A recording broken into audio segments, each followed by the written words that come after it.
Welcome to this week's episode of Inside the Headset presented by CoachComm. This week, we sit down with Mike Bloomgren, the head coach at Rice University. In this conversation, Coach Bloomgren takes us through his career that has taken him to schools all across the country, explains the value of coaching at different levels of football, and talks through how he took the lessons others taught him and applied it to his coaching. But first, a word from CoachComm. Deuce left, check with me. If they're in quarters match, we're going to Pittsburgh or Ohio. They're in zero. Let's go Hippo, Seattle, wide choice. If we call the protection right, it's 6. When a play call is the difference between winning and losing, your headset choice could be your most important decision. When the call counts, CoachComm is the only choice for clear, dependable communication. Visit CoachComm.com for more info. We got it, guys. Good job. Now, let's get inside the headset with Coach Bloomgren. How you doing? Doing great. How about you? I'm doing excellent. I'm really looking forward to this one. Always interesting when you see guys coaching at so many different levels, and also when you see them coaching from the West Coast to the East Coast, and just kind of getting the holistic experience. And just really excited about diving into your story here. Yes, sir. All right. Well, let's go ahead and get this thing kicked off here, Coach. When was that moment in time that you decided that you want to be a part of this great profession? I think it was probably like my senior year of high school when I was looking back at my career. And, I remember being at a banquet and just thinking, man, high school football is done, and being so sad about that because it was so instrumental, and certainly it continued to be instrumental in my life beyond that. But those high school years and that formulative time where I had a high school head coach that I'm so grateful for, that really was a father figure in my life, single parent home. My high school coach, Mike Hickman, was pretty old school, like he was going to be walking the halls. And if you were supposed to be in class and you were in the halls, you were going to have a tough conversation. And, and really that guy redirected my path so many different times, and including making sure that I fell completely in love with the game of football. That really, I was like, man, that would be something. I really wish that I could give back to some other kid the way that Coach Hickman did for me, and change somebody's life the way he did. And so that was always my intent. I wanted to be a high school football coach, wanted to help people. Obviously, as this career path has gone, I've had opportunities to do it in different ways, maybe than the 14-year-old kid in the hallway that needs you, but still have an opportunity to affect people and help them grow into better human beings, for sure. Absolutely. And so you kind of realize that might be the itch that you have in the profession as a senior in high school. You go on to Culver Stockton to have a planned career, but it's 2 years before you head out to Florida State. So kind of what was that experience like for you, just that stop at Culver Stockton transition? Yeah, it was great. Yeah, playing and getting a chance. It's small town college football. At that time, it was NAIA Division I. Not sure what level Culver Stockton is now. I'm a bad alum. I should know better. But that level of football was what it was. You jumped in and played. And actually, my college roommate was my best friend from high school. We went together, and so there was so many good times that I look back on. And then you get an opportunity to go back, and I started coaching at my high school under my old high school coach, under Coach Hickman. And that was great, man. It was just great to be there back on the grass and to be around some of the kids. He even stuck me down on the middle school field, so wanted to make sure I really loved this coaching thing. And I did, and spent my springs doing that. And Coach Hickman had GA'd for Bobby Bowden at West Virginia back in the day. Okay. And so my high school practice field was on Florida State's campus because my school was back then. I went to Florida High. And then there was a parking lot or really a grass field that was used for parking on game days, and there was Florida State's practice field. So if you can imagine, during two-a-days, we would walk from our practice over there and watch Charlie Ward. And you talk about falling more in love with football. You're just like, oh my gosh, all your idols are right there. You're watching them kind of through the fence or climbing up and watching them. It was just, it was such a good setting to fall in love with football. And as I'm working with Coach Hickman back there, he, without me knowing, had talked to Coach Bowden to see if I could get an opportunity to go over and work with their staff. And I started out working on the defensive side of the ball. Our defensive coordinator was Mickey Andrews. I worked directly with Chuck Amato. Jim Gladden was on that staff. Odell Higgins, legends in the coaching business. And we were really good. Florida State was in the midst of going 11 straight years with a top 4 finish, and I think winning 10 or 11 straight games during all those windows. And so anyway, I get a chance to go over there and grab a lot of Dr. Peppers and serve people a lot of coffee, but I also got to be a fly on the wall and learn a lot of football. And my last year there in 1998, our assistant head coach, or our recruiting coordinator, Ronnie Cottrell, went to the University of Alabama and became the assistant head coach at Alabama and gave me an opportunity to go there as a graduate assistant. And so in 1997, we lost one game at Florida State. We go to the Sugar Bowl. In 1998, I think we lost a couple games that year, but we end up in the national championship game because a lot of crazy things happened. And so we played Tennessee in the Fiesta Bowl. And my first year at Alabama in 1999, we win the SEC and go to the Orange Bowl. And I'm like, man, this coaching thing is easy, man. Easy. You know, Sugar Bowl, Fiesta Bowl, Orange Bowl. Let's go. This is great. And then went through the next year, started the year at Alabama in 2000. And we were number 3 in America. We lost to UCLA in the opener, lost a few more games. And about 7 or 8 weeks in the season, staff gets let go. Head coach gets let go. And Wow. so go through the realities of college football coaching really quickly. And, you know, again, kind of without me knowing, Dennis Franchione comes in and becomes a head coach. I just stuck around. As crazy as this business is, like, it was my first year going without per diem, and I had no idea how I was going to buy my girlfriend Christmas present. So I'm like working UPS, like running off a truck, dropping a present at a door and running back on the truck. And then all night long, I'm trying to go through the recruiting board. I'm trying to make Dennis Franchione and Charlie North know who the heck I am, Right. and help in any way possible without me knowing. Again, Coach Bowden and him connected, and he said, give the kid a chance. And I'm so thankful for that call, because that was really everything, because basically Fran kept nobody in the program except me. And he said, you know what, you can stay, but I'm bringing my defensive GA, who's actually a high school coach here in Houston now, Rick LaFavors. I'm bringing him with me from TCU. So I was like, okay, so I get to change sides of the football. I go to the offensive line. I played tight end in college, so not a big change. Yeah. But you know what, like, really changed my path. And I'm under Jim Bob Hilduser, who was a legendary offensive line coach. He coached on both sides of the ball as well, but just a master teacher. And then I get married, and it's like, okay, this GA thing's over. Let's go get a real job. And so moved to Salisbury, North Carolina, to coach at Catawba College under Chip Hester, and had a great time there in Salisbury. You know, won a couple playoff games, got to go to a couple playoff games, I should say. And then I don't know, I think I'm 27 or 28 years old, and I get a chance to go down to Delta State as the offensive coordinator. And I had no idea where Delta State was. Right. I had no idea where Cleveland, Mississippi was. I kept thinking people were meaning Cleveland, Ohio when they were talking to me, but it's definitely in Mississippi. And moved down to the Delta, and we're there a couple of years, and had a great quarterback, some great offenses. And the second year, 2006, we go to the national semifinals and play Grand Valley. And we go up, get back from the trip after losing, and go on break for a couple of days, come back, and our head coach, Rick Rhodes, informs us he's going to retire. And it's one of those things where, you know, obviously the program was having some really good success on both sides of the ball. And, you know, hey, we want to interview both you coordinators. You know, I basically, are you interested in the job? And my wife was like, no, we're not. You know, like, we are going to move on. And so as this crazy thing, this coaching story is the crazy ones you talk about. I moved down back with Coach Fran at Texas A&M. He really does some nice things for me there. But right before I leave to go to A&M, I get a call from a scout at like 6 a.m, a scout from the New York Jets I'd gotten to know named Mike Davis.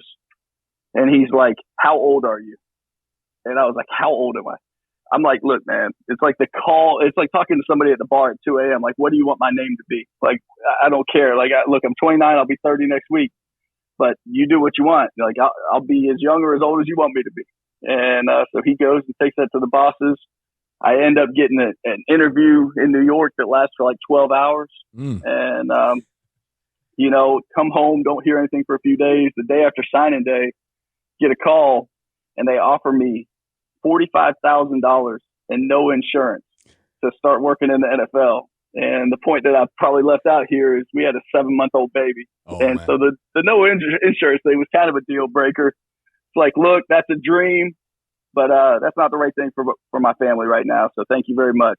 And they called back an hour later and said, okay, we'll give you $45,000 and insurance. Wow. And it's like, deal. And so if you can picture this, I drive through the night back to Cleveland, Mississippi, move my wife and kids to her parents and kid to Cincinnati and a dog. And the moving truck, which has Kyle Field, Texas A&M on the side of it, is in our driveway in Cleveland, Mississippi. Our stuff moves to Texas. She moves to Cincinnati. I fly out on Sunday to start the job in New York. Oh, my goodness. And that fall, like, I was taking food home from the training table to her. I mean, we were so poor we couldn't pay attention. Like, it was, we were hemorrhaging cash. We didn't make enough to pay our rent. It was the ultimate, like, bet on yourself and believe you're getting a PhD in the National Football League. Right. And I mean, this whole thing happened quick. I mean, this is like you said, at this point in time, right around 30, you basically had a full career by the time. I mean, not a full career, but you've coached middle school, high school, played in a national championship game, won the SEC, and you hadn't graduated college yet, right? So that had to be a whirlwind. What was just kind of reflecting the Culver Stockton plan days versus the undergrad assistant there at Florida State? What were some of those things that you kind of got to see and was like, okay, I didn't know this was what it was like under the hood, at a program like that? Yeah, I think everything, like when you're a player and you go into college football, everything's new. Like from the conditioning test that you do before camp to everything. I think it's so different for players now when they report in June. It used to be you got there like 2 days before training camp, and you were like, I hope I did enough to be in shape. So everything about college football, the newness of it is wild, right? Like you're just like, okay, I got this. Like you gotta do a lot of self-talk to make it through those first couple of days, especially when you see like a lot of dudes around you taking that night train. You wake up the next morning, they ain't there. Right. And that continues. But I think anytime you go from being a player to being a coach at any level, like there's eye-opening things of, man, I can't believe how hard these coaches work. I can't believe there's that many hours in a week for them to be in the office. I can't believe the way you have to study to prepare for every meeting, to make sure that you're doing your best, to make sure every minute you're blessed with on the field to practice with, you're putting these guys through something that's helping make them a better player and helping your team win. Absolutely. Now, you kind of hit on some of these things. I will rewind and just ask some questions about them. So, as I mentioned, played in the national championship, won the SEC, got to Alabama. First year was good, and then the second year you have a tough year and you're fired. At that point in time, like I know you're trying to make ends meet, seeing if you could hang out on the staff. What else were you doing? Were you applying to other gigs? Were you trying to get a feel for the profession? Were you thinking about getting out? Like, what was that? Almost a smack in the face from all the success that you have already had at this point in time, but kind of running into that brick wall a little bit. What was that like for you? Yeah, that was a rude awakening. I won't lie. I mean, but I never at that point contemplated getting out. Okay. Like this is, again, I was so into this game. I'm so in love with this game. And so it was never an option. Matter of fact, that Christmas Day, because I wasn't retained yet at Alabama. We're driving home back to Tallahassee from Tuscaloosa. And I get a call, and I literally get a call to interview at Troy State, which is about the halfway point between the two. Larry Blakeney's the head coach. We buy a suit in Montgomery, and I go and interview, and my girlfriend at the time, who's now my wife, and dog drive around Troy, Alabama, which is not huge, especially at that time, while I interview. And so, again, absolutely, all the irons are in the fire. What can we find? Right. How do we stay in this great game?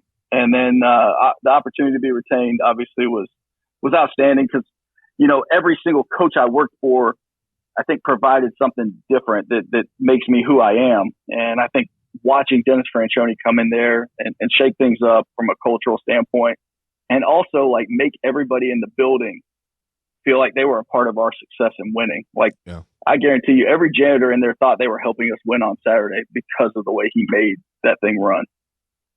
Now, you've mentioned the girlfriend that turns into current wife several times here already.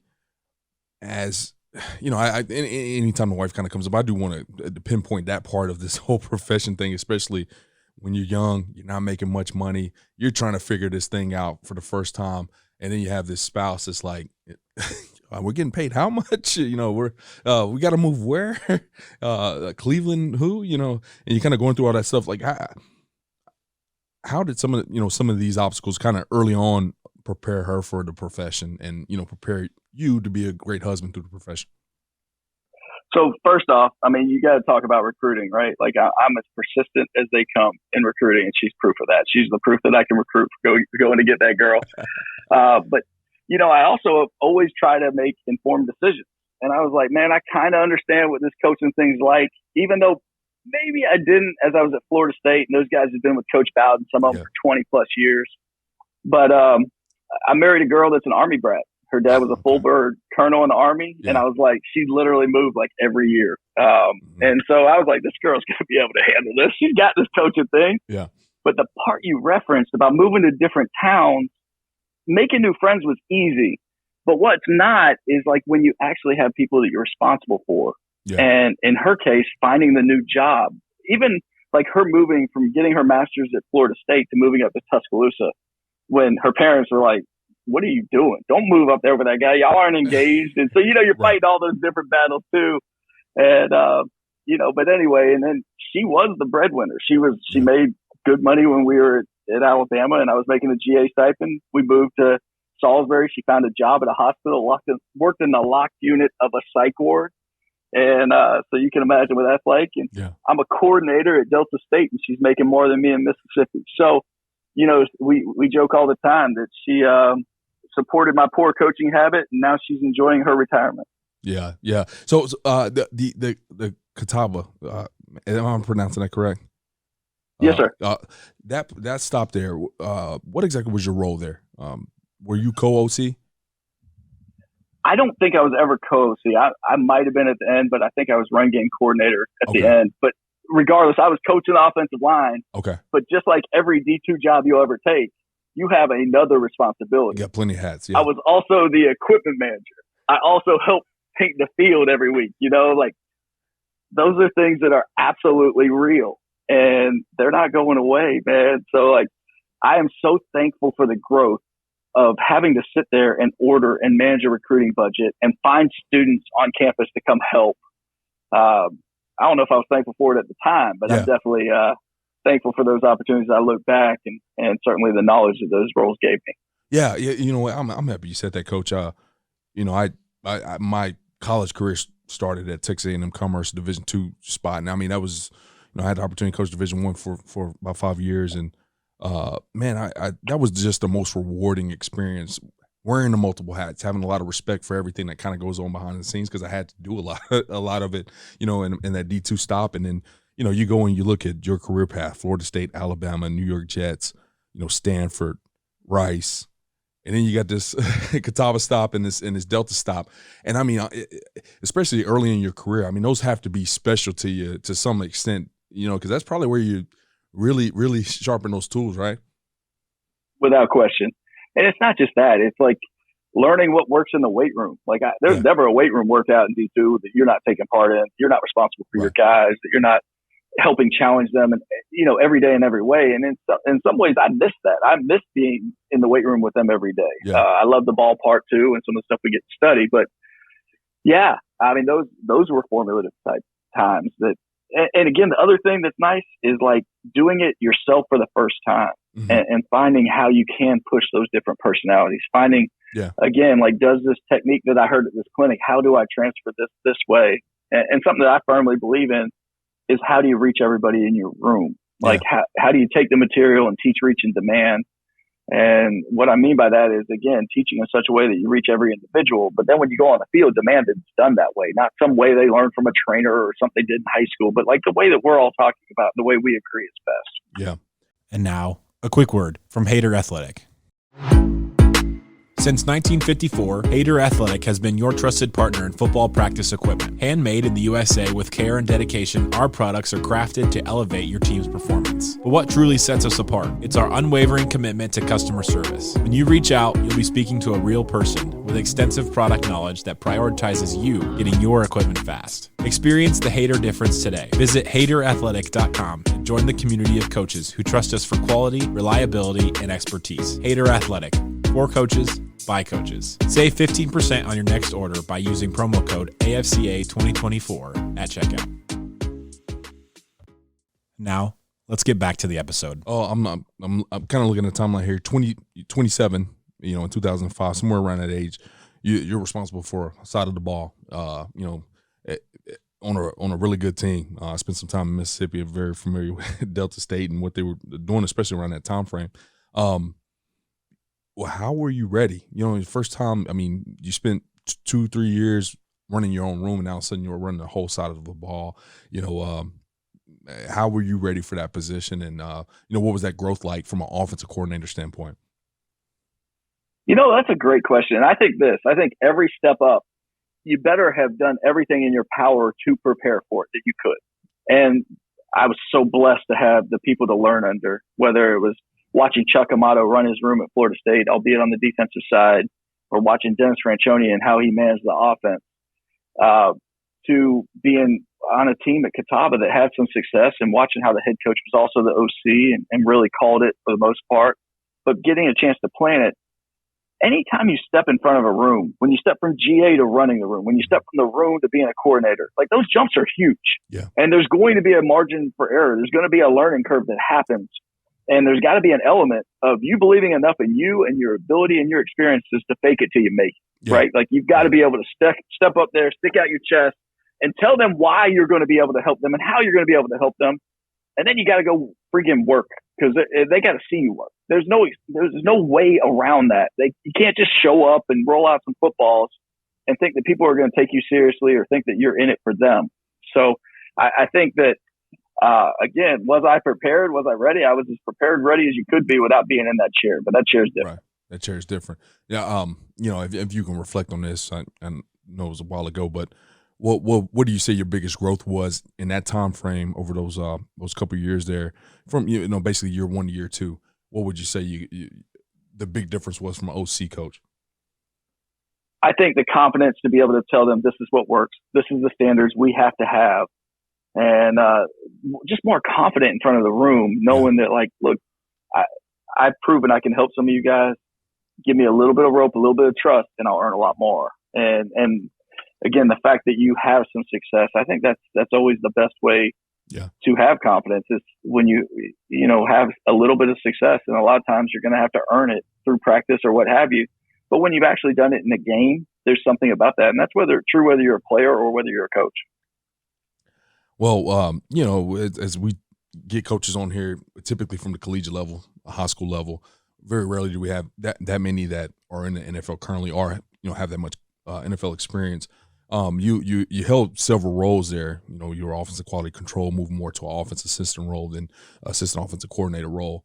What for you're speaking to a bunch of college coaches or young guys trying to get into the collegiate profession. What's kind of the big difference in some of those roles at that level? Yeah. Well, I think you have to understand like what you're getting into, and every head coach is going to be a little bit different because I was under 2 head coaches, even though I was only there 4 years. And their expectations are very different, but the commitment is never going to be different, right? I believe this. I believe whether you're coaching at Jones Junior High, at the high school level, college, or NFL, like in season is what it is. Yeah. Like you are going to grind. If you're going to prepare your kids the right way, you're going to put in the time. Now, the off season is what can be different. And a lot of people talk right now about work-life balance being better in the NFL. Well, I don't know if that's ever going to be the case for a young guy in the National Football League. Like, You better understand what you're getting into. We sold my truck, so we only had one car when we were in Long Island. My wife would drop me off on Monday, and she would pick me up on Friday. I slept under my desk. Oh, my God. And at that time, I shared an office with 2 dudes. One is now our defensive coordinator, Brian Smith, and the other is now the special teams coordinator for the Broncos, Ben Kotwika. And, I literally slept with those dudes in the same room with those dudes more than I did my own wife during my whole time there. Wow. And that's what we signed up for. Our head coach at the time was Eric Mangini. It's the way he was trained by Bill Belichick. We did everything in a New England South manner. But on a Monday night or even a Tuesday night, before we installed the material to the players, it was nothing for Eric to call me at 2 a.m. and then call me again at 3 a.m. and ask me a question about something in the material we were giving the players or something we were trying to do. Wow. Yeah, that's I've heard some grind stories. That might be a first for me there. Just a full week, just grinding out all season.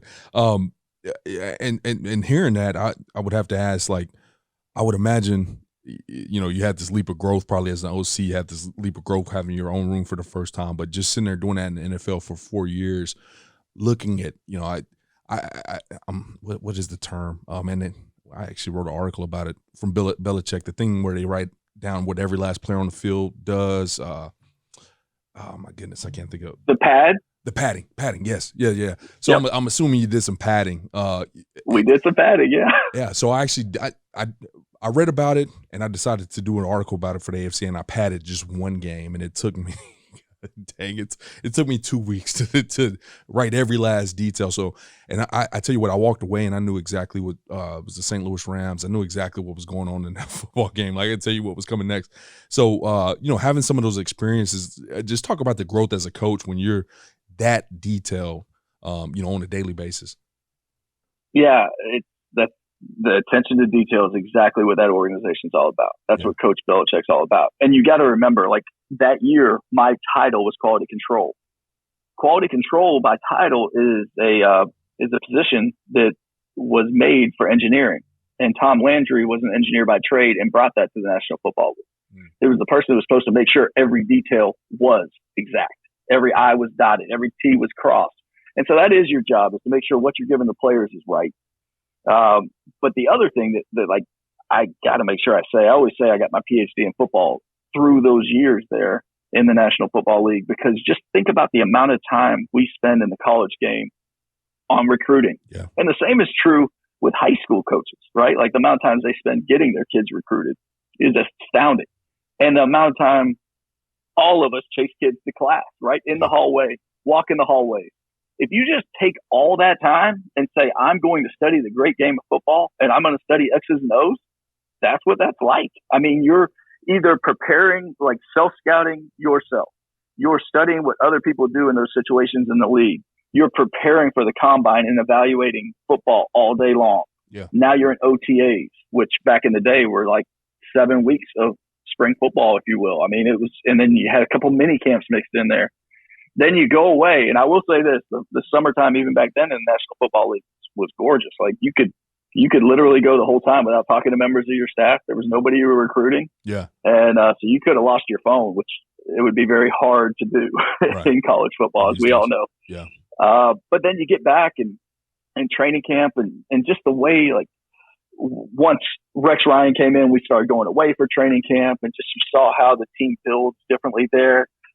There's just so many cool things that when you are football pretty much all day, every day, that you certainly digest and learn new ways to do. And once again, I think I was so blessed to be under the people I was under too. Our offense coordinator was Brian Schottenheimer. Our running back coach was a legendary running back coach who had been OC, Jimmy Ray.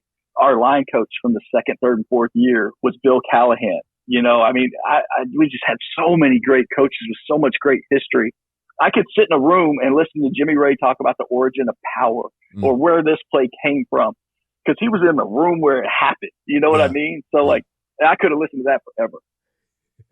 What an awesome experience. Well, in 2010 or 2011, excuse me, you come back to the collegiate game, taking a job at Stanford.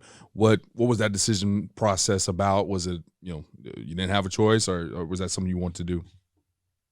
So it was really interesting. David Shaw takes over, and for Jim Harbaugh there. I don't know David. I don't think I'd ever met him. And he calls Bill Callahan and says, who should we hire for the job? And there were two guys that worked with offensive line there, myself and Mike Devlin. And he said, you know, these are the two guys you should take a look at. Dev didn't want it. And then Shaw had called John Gruden, and John Gruden had spent a lot of time with our staff. And he said, you should look at this kid. And so finally he calls me up. I go out there and interview, and you know, I'd studied their bowl game. I knew they had a generational quarterback in Andrew Luck. They also had two unbelievable offensive linemen, and David DeCastro and Jonathan Martin, that were returning starters.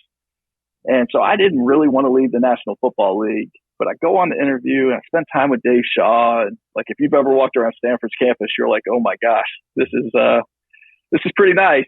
And so I said to Laura, like, this will get me my own room. We'll go back in there, and then we'll jump back into the National Football League a year from now.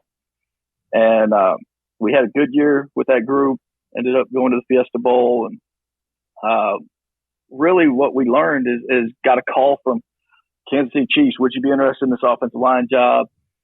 And, you look at my wife, and I'm like, man, that was our goal. That's what we wanted out of this. And we were both like, gosh, I don't know. And you never thought you'd be in that position. Yeah. But I've got this unbelievable boss who's turning out to be one of my best friends. We now have 2 young children of our own, and the best role models in the world are these student athletes at Stanford. Yeah. At that time, I just was like, how do we leave this? And then, so at that time you stay and go through 2012, and we get a chance to go to a Rose Bowl and win, and you're like, this is pretty cool. And then you start interviewing for offensive coordinator jobs because you're like, this is the progression, right? This is what we do in this business, and we're competitive, and we want to see, can we handle it at this level? And talked to Lane Kiffin at USC and was considering that opportunity. And then Pep Hamilton gets the job with Indianapolis Colts, and so Dave gives me the OC job. And then the next year, I get the associate head coach title when Derek Mason goes to become the head coach at Vanderbilt. Yeah. And so now you're just here and you're like, okay, I think we can win forever at Stanford. Right. And some great teams and great kids. Well, I definitely wanted to point this out. During those years as offensive line coach, 4 to 5 guys were all Pac-12 in one of those years, and All-American. I mean, just to have pretty much the whole line be recognized as all Pac-12, that's an accomplishment within itself. On top of all the winning and all that kind of stuff. Well, you may mention a couple of things, and anytime we got somebody seasoned like yourself on, I do want to ask this, especially now that you're sitting in that seat where you have to conduct some interviews. You mentioned a 12-hour one with the Jets. I can only imagine how intense that got, how much sweat was pouring off of you that day, and then you fly out and you interview with Coach Shaw at Stanford, and I'm sure some other ones, throughout your course of time. Just the interview process. I mean, I was on with another head coach a couple of days ago and was just talking about how some guys can be fortunate to go through their career and just really never have to do it. They always got a connection, or, you work with this guy and it just kind of ends up working itself out a little bit. And then you have some guys that every job they had to do it. For any young coach or anybody that hadn't had that experience, just your interviewing experiences, what are some things that stuck out, and what's some advice as a head coach that you sit down and interview some of these guys? What's some nuggets you could drop? Yeah, I think the most extensive interview was that one with the Jets, because not only did you have an opportunity to meet with all 3 coordinators. So even though you were coming in to interview for the OC, the offensive QC job, I interviewed with the offensive coordinator, the special teams coordinator, and the defensive coordinator. And the defense coordinator at the Jets was Bob Sutton, who had been the head coach at Army. So we talked triple option. We talked about how it evolved to the gun, and those were awesome. But then you take a seat in a meeting room and you pad. That's part of the interview. Oh yeah, that's right.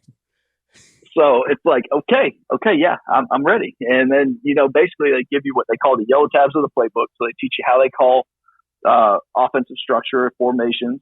Then you talk about the defensive side of the ball. And of course, in the National Football League, everything's so personnel driven. So you got to be right. Like, is that a nickel or is that Sam linebacker? So you're literally like looking at rosters, trying to figure out who the heck that is, because you don't want to do anything wrong in the interview. And then, I go and interview at Stanford, and I had a 120 PowerPoint presentation with different clips in, and that was back when Huddle was really new. So I don't know if they knew what it was or not, but I'm sitting there on Huddle with my old remote, my Microsoft Xbox remote, kind of running the show and talking through that. And then interviews today from, okay, so I would say this too. I think this is really a great thing that D. Shaw taught me. Like, anytime we talked about interviewing anybody, which we didn't have much staff turnover at Stanford, and when we did, we often promoted from within, which is one of the best things you can do, right? Because if you want somebody to understand that understands the expectations you have without, much change, that's a great way to do it. The problem you run into, if you're not careful, is you run into academic inbreeding where you all think the same. And that's why it's, again, like, and I hire our guys here. I promote from within. We've got our tight end coach, Lucas Reed, who started as a volunteer. Then he was a GA. Then he was a quality control coach. And now he's our tight ends coach. And he's earned every step of that. but again, like I always want to look at what else is out there too, while being loyal to my guys and giving them a chance to interview. And that's why I believe this. Like, you have to talk ball with anybody you're going to hire. The ball is too much. And like, when I talk to Matt Rule, like, that's what we always talk about. Like, how do we get the ball right? Like, how do we make sure we get guys that can teach reach and demand, right? And come into this room. But I go back to what I was talking about with Dave Shaw when we were interviewing people. What we always talk about is like, look, here at a place where the kids are so freaking intelligent, like Stanford or Rice, you better hire smart guys, right? Because if you don't, they're going to get eaten alive by these kids. And, you know, we've all seen it. You hear about it all the time in the National Football League about somebody lost the room, what have you. So you got to hire smart people. And I think it should go without saying that they're going to be experts at what they teach in the position that they're working with, right? Like, we better think that they're going to be experts of it. They got to be great teachers. They got to be able to convey that message. And then the other thing that I think is so incredibly important is that we like them. Like, everybody talks about fit, but fit can go a lot of different directions. Like, it's not just like fitting with the staff. That's what a lot of people talk about. It's also like, again, exactly what we need at that time. But what's important, Dave always said, will they fit in the submarine? Will they fit in the submarine? And what he meant by that was, like, from the time August rolls around till December, I'm going to spend more time with these dudes than I do my own family. Right. So is it somebody that I want to sail away on that voyage in the submarine with, that I'm going to like and enjoy being with and working with and going through the battles that come up every fall? Absolutely. Yeah. Well, so let me ask you this question, if you don't mind. And you don't have to get into details because I know you're running the program, and, you know, I don't know if it's a secret or not, but, you know, how do you figure that part out as a head coach? You know, especially in the time frame that you have to conduct an interview. Like, how do you go and dig in? Are you calling other guys? You know, how do you figure that submarine part out? Yeah, I think that's a great question. And so, number one, I try to always hire people I've worked. Yeah. That's my goal. Like, if I've got somebody that I can. Our special teams coordinator, I think, is the best special teams coordinator I've ever worked with at any level, and that's Pete Alomar. He was 7 years at Stanford. No, sorry. I was 6 years at Stanford with him. I think he was like 10 years total at Stanford. And, you know, coaching change happened, whatever, he's out there. And, like, I'm going and trying to convince him and doing everything creative we can to get him here, because I know the value he'll have once our special teams job was open. I was like, that's who I need. I got to go get him. Now, this year is a little different, because it's probably the first year that I kind of broke my own rule in terms of not talking ball with the person, but I had before, if that makes sense. I didn't bring him in front of the staff, and I never will with my coordinators. My coordinators, I'm always going to interview off site, because at the end of the day, like, I'm the one that's going to make that decision. If it's somebody that's, if we're interviewing a running backs coach, we're going to bring them in. They're going to talk ball. Everybody on the offensive side is going to be in there. The coordinator is going to have a heavy weight in deciding who we hire, the offensive coordinator in that situation. But I also invite the defensive staff in. I want them to see how the interview goes. I want them to be able to ask questions if anything comes up that's concerning to them. Because at the same time, you know, they may not work directly with them day to day, but, like, everybody's livelihood's on the hook here, right? Like, we want to hire the best people for the Rice Owls to move forward. And so they've got a vested interest in this. So now with Bobby Kennedy, the guy that we just hired, he came into Stanford. He was going to be the 10th assistant. He was going to start January 1. And I was part of the process of interviewing him and hearing him, but I left for this job December 5th. So we never had overlap. So I got the opportunity to talk to David Shaw, Tavita Pritchard, Morgan Turner, guys that were on staff with me. Hey, how would Bobby be in this? And got their feedback. And then the cool thing I did with him, which I will always try to do anytime I can, is talk to players that played under him. Mm-hmm. And so in that case, there were two players at Stanford that we had recruited. I had a chance to coach, and then Bobby coached. And I called them up. They're both in the NFL. And I was just like, hey, tell me about BK. Tell me what he's like in the room. You know, and it's all the things you want to hear. Coach, I love BK, man. He was great. He made me a better player. We were so tight in the room. And then Trenton Irwin, one of those guys that I'm talking about, he's playing for the Bengals right now. Well, his little brother's coming to Rice. So I could ask him a really pointed question. Do you want your brother to be coached by BK? And when he said yes, I was like, yeah, this is probably the right thing for us. Let's go. There you go. There you go. Well, you talked about the December 5th date to get the opportunity here at Rice that you have now. You know, you said something kind of stuck out to me earlier when you were just saying you competitive in a profession. You want to, you know, kind of continue to be making those progressions. And all of a sudden you're over a FBS program and, you know, that has had success in the past, but, you know, not much as of recent. You know, what let you know you were ready to take that job, and you know, what are some of the first things that you did in that instance? Yeah, I think some of the things that made me know that I wanted to make that jump were very simply, again, like the people I'd been under, I thought had prepared me the best. Yeah. You know, watching how Coach Bowden handled things. And then for 7 years, watching David Shaw and how he conducted business and how he ran the staff and the team. Because I think, you know, for 7 years, man, it was like I was at Disneyland. I thought I worked at the happiest place on earth, you know. And so I wanted to create something like that. And I didn't really want to leave David. And I'd say this, I probably agree with him on 99% of decisions.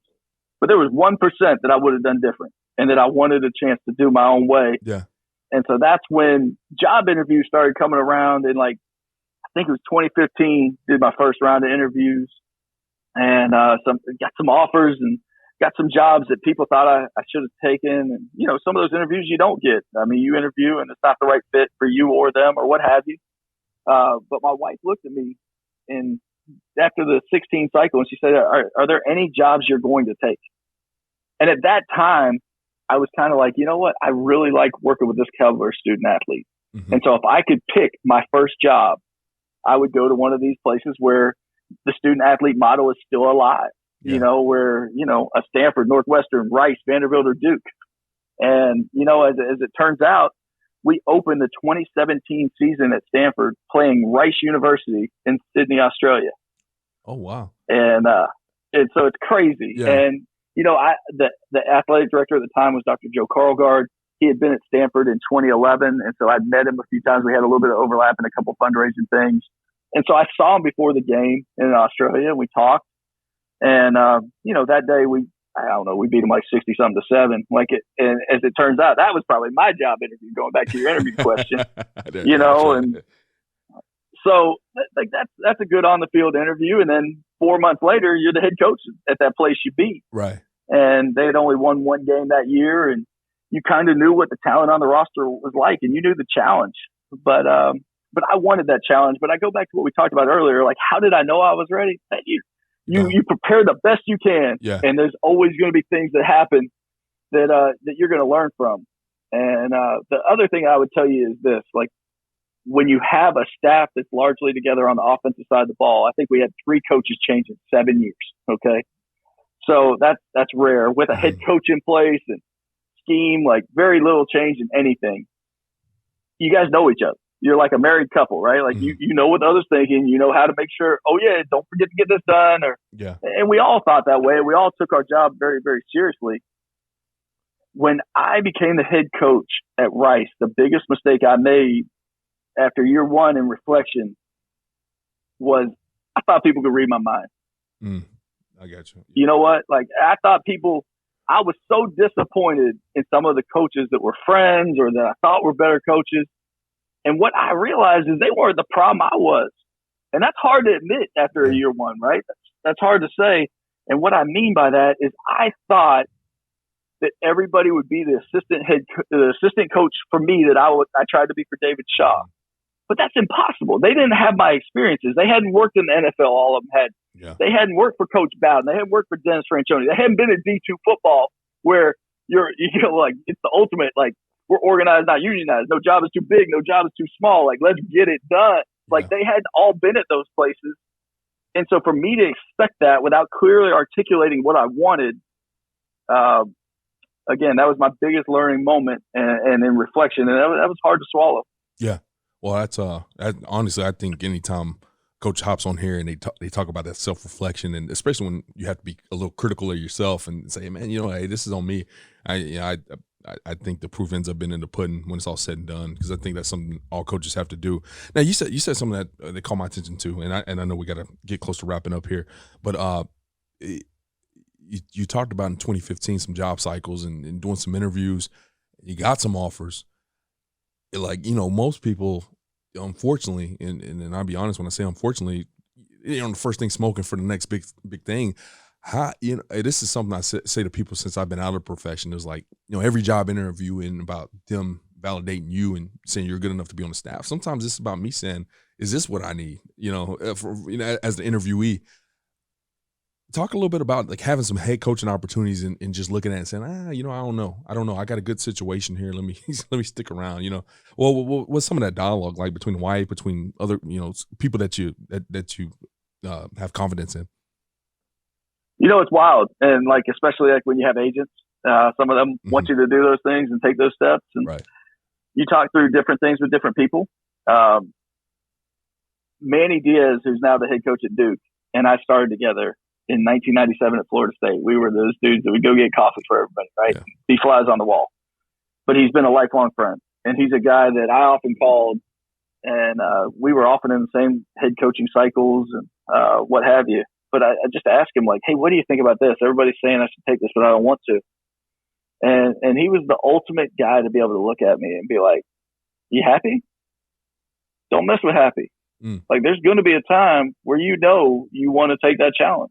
It's going to check enough boxes for you to get up out of Stanford. Until then, like, be happy and keep winning. And that was great advice for me. Yeah, that's awesome. And a lot of people need to hear that. Let me throw one more at you, Coach, because this is about as authentic and really, really good stuff here. And I want to see you here on this question. Obviously, you go to Stanford.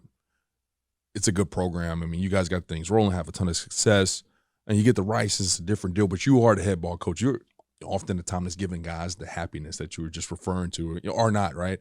How did you put yourself in a position to become the coach that you have, the coaches that you've had so much respect for, rather than just so worried about getting these W's and grinding guys out and, all that kind of stuff? How do you make sure that you can continue to be that guy too? Yeah, I think as long as you have a process and you have things that are foundational in what you believe in, if you stick to those things, you can sleep at night. Right. And if for me, like, some of those are going to be treating people the right way. Some of those are going to be family. Like, I talk all the time. Like, you go into a recruiting meeting with these families, and I've got a slide that says culture, and I've got a bullet point under it that says family. And I tell them in there, look, in no uncertain terms, every place you visit should have a slide like this. But here's the reality. You spend time around our players, around our coaches' family, and you're going to see that you feel family. And to me, like, when people tell me that, I'm like, yes, like, that's a win, man. Like, we've created what we wanted. Yeah. I tell this story too. Like, Doc Rivers, he was on a podcast years ago, and he was like, man, I've had jobs where the speed limit's 45. I go 35 because I don't want to get there. He goes, right now I got a job that I go 55 because I can't wait to be with those people. And, like, honestly, like, I'm going to come in with juice. I'm going to come in excited to be in this building. I want our players to. I want our coaches to, because I want our players to hang out in this building. I want them to want to be around our coaches, not because they have to be, because they want to be and choose to come spend their time around them. So again, it's just I think there really is an element of, if you build it, and certainly with the cultural piece, and make people understand how much you care and how you legitimately want their success, then I think you got a chance to get that thing to manifest throughout. Like, one of the biggest things right now is, like, how do we get, we got 107 players on the team right now. There's 50 staff members in this building. There's always something going on with somebody's family. It's like, how do you give them enough time to make sure, again, like, we're taking care of everybody and making sure they understand that, like, we want to help them through everything on and off the field. And we've done some stuff through small groups and just taking time to break bread with some different position groups that again, maybe you wouldn't normally touch, and just things like that. But so I go back to your question about, like, getting this in place, and it was step by step. And, like, when you bring in anything new to a new program that's different than the way it was done, it takes time. And there's going to be it's going to get better every year with your guys and I hate saying your guys, but there's a reality there. There's guys that experience something on an old staff that think that's what it needs to look like, or what college football looks like. And it's not going to look like that under somebody new. They're going to have different visions and whatever. So again, there will be a handful of those guys that can jump on board and jump in with both feet. Right. But there's going to be some people that you just need to get new blood in the building to get going the right way. Absolutely, Coach. Well, let me brag on you real quick. Head coach of the transition from Conference USA to AAC, 2023, first bowl game in about 8 years, top 10 in all FBS of graduation success. Thought it was super interesting, broadened the roster to represent 22 states, was about 6 states I think prior to you getting there. So all the stuff. I mean, I hate changing the culture. That's such a cliche little deal, but I mean, I definitely changed the culture and getting the thing going in the right direction. Before I let you go, Coach, I did want to talk to you a little bit about you've been recently named to the AFCA Board of Trustees. What does this mean to you, and why was it important to be involved, especially in the state of the game right now? Yeah. So the first question is it means I've lasted as a head coach for a little while. So I guess that's good. But the reality is when I got into the AFCA and I first started going to those meetings, those guys that were on the letterhead on the left side, those guys that were on the magazine, as the Board of Trustees, those were the legends in this game, man. Those were the guys I always looked up to. And, so humbled to now be talked about as a Board of Trustee, because I do think there's so much we can do to help this game. And I'm so honored to serve because of that, because of all this great game's done for me, that if I can help this game and its health continue to grow and get better, that's what I'm all about. And representing the American Conference is something that, again, I take great pride in and hope that I can always do a great job making their voice in the room come through clearly. Absolutely, Coach. Well, man, I want to say this was fun. It was definitely my pleasure. I appreciate you taking the time with us, Coach. Once again, congrats on being on the AFCA Board of Trustees, and we appreciate everything you do for our great game. Thank you so much. All right, thanks, Coach. CoachComm has been delivering tough headsets for tough teams for more than 31 years. It's why 97% of FBS teams and thousands of high schools across the country rely on CoachComm. Get the best for your team. Visit CoachComm.com for more info. Thanks for listening to this week's episode of Inside the Headset, presented by CoachComm. If you'd like to learn more about this week's episode, head over to AFCA.com. There, you can access every episode and find corresponding show notes. Remember, you can catch every episode of Inside the Headset presented by CoachComm on wherever you get your podcast, including Spotify, Apple, and YouTube. While you're there, we'd love for you to take a moment to rate, review, and subscribe to the podcast. Your feedback helps us improve and grow. Keep up with the latest news by following us on social media. Connect with us at Inside the Headset, and remember to tag us when you share your favorite episodes. For more updates on all things AFCA, be sure to follow the @WeAreAFCA social media accounts. If you're not a part of the AFCA community yet, visit AFCA.com to join thousands of NFL, college, and high school coaches nationwide and across the globe. Elevate your coaching game with an AFCA membership. You'll gain exclusive access to the annual AFCA convention, magazine, digital library, and AFCA Insider email. Stay up to date with the latest stories and news on the AFCA website. More than just a convention, the AFCA offers continuous education, guidance, networking, and more. Celebrate the past and shape the future with the AFCA. It's about fostering exceptional coaches who create outstanding teams and even better individuals. Invest in your skills and make a lasting impact today by engaging with the AFCA. Your journey starts here.